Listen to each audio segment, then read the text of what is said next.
Hey guys, in today's video we're going to be looking at Basil Pesto and comparing him from a 1 star to 5 star. Basil Pesto in my opinion wants to run the Hunter set because most of his damage does come from basic attacks, which Hunter set scales really well with. With Basil Cookie you won't need to worry about having crit rate since his base crit rate is about 80%, and with the artifact here, once you use a skill you get the 50% at max and 9% at level 1, so you'd have about a 90 to 95% crit rate. And with the maxed out Hunter set here, you also will get the extra 5% you need to get 100% crit rate. So you will just need attack and crit damage with that. I reckon 2 elemental attack on the weapon and then the rest attack and crit damage on the other pieces are good enough. Pesto's passive include the Exquisite Cuisine. If all attacks hit, the gauge is charged and you receive stacks as stated. Each stated stack increases the damage of Basil Smash and the Pesto Grinder. The stated increases the Basil Pesto Smash and Pesto Grinder by 4% per stack. His Basil Smash swings a giant hammer, charging up to 3 times. The Basil Crush charges the enemy, then attacks them with a wide swing of hammer. It gets a 310% boost, which is pretty good.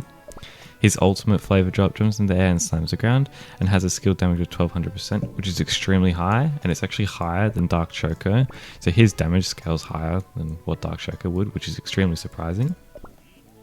With that out of the way, we'll go test his damage in a boss stage to see what he looks like. So we're in 8-15 here to test out his damage.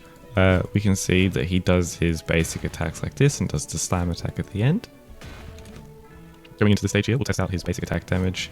So we can see it hits about 3000 to 4000 damage, and then on a slam does about 9000 damage to 11,000 damage. Pretty damn high. His charge attack, so we get the extra percent from his artifact, did about 9000 damage there. And again with the slam attack, 12,000 there with the artifact increase. Now that we've seen his damage on the Luma boss, we're going to have a look at it out in the raid mode here. It should be about the same damage, but we just kind of want to experience what it's like with the 1-star Basil. So again, doing the basic attacks, the charge of attacks, just to get these stacks going.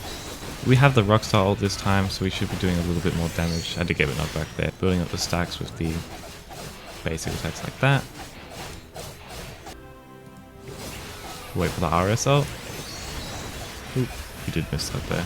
Oh, 39,000 damage. So that was, I'm pretty sure we would count it as the RS ult there, but I could be wrong. 13,000 damage in the RS ult for Basil Pesto. So this is good to see how much damage he's doing. Yeah, I think Basil Pesto is very strong. And he'll also be super strong in labs as well, because most of it is AoE. Now that we've looked at the 1-star Basil Pesto, let's compare him with the 5-star. So we see in the first promotion here, he gets an increase of the number of uses of Basil's Crush as well as his damage. So we get 50% damage increase and 1 extra use. For the 4-star, the stated effect is enhanced by 75%.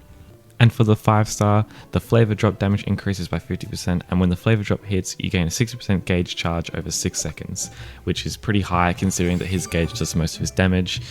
With his ascensions done, we can go to the artifact here, and we can see that it goes from a 13% per stack and a 9% crit to 25% and 50% crit, so it's a pretty big increase in stats right there. So we'll go to 5-star, and then we'll check him out in the Lumen boss, and we'll do another raid with him to see what he's like. So we're back in Lumen here. The basic attacks this time, they do about the same amount of damage. There's not too much increase, but it's more of his other skills that change. So 14,000 damage from the 3rd slam attack there. We do about 9,000 damage a swing there, which is pretty high. Here that's doing about 12,000 damage, and then the basic attacks and swings are doing about 10,000 to 11,000 damage. So it's about as high as the skills were doing before, so I'd say that's a pretty good increase. We're looking at his ult this time. His ult does 31,000 damage unbuffed, which is a lot higher than it was at 1-star. And his skills are doing, his basic attack's doing about 10,000 damage. Back into the tier 5 raid here again. Now we're comparing it to the 5-star of Basil Pesto.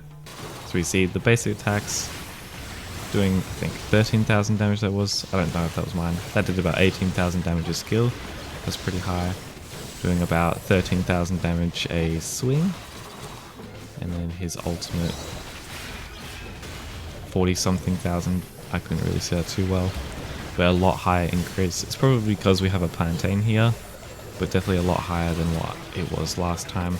considering we're hitting about 16,000 damage now. But yeah, I'd say it was a very good increase in damage from Basil Pesto, and if you can get him from 1 star to about 4 star, I think 4 star is completely fine on Basil Pesto.